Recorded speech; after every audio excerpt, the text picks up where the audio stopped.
giờ phong Monica lên hay Monica đập mòn à? Chà, cái đập mòn chứ? Quên rồi một chút. Mấy cái đập mòn kìa.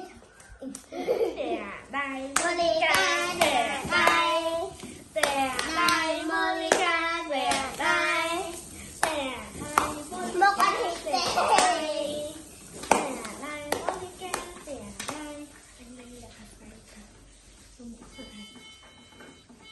Không có nói. Mình lộn phản không nên bật chung thôi. Con mò đấy. Dạ. Lên Nhá.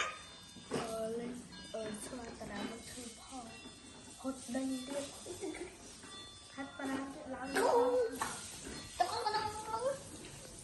mà thật này đình na đình na đình na đình na đình na đình na đình na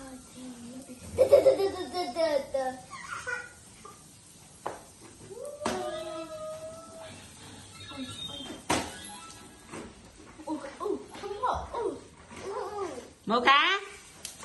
Tè đai con tè đai. Monica.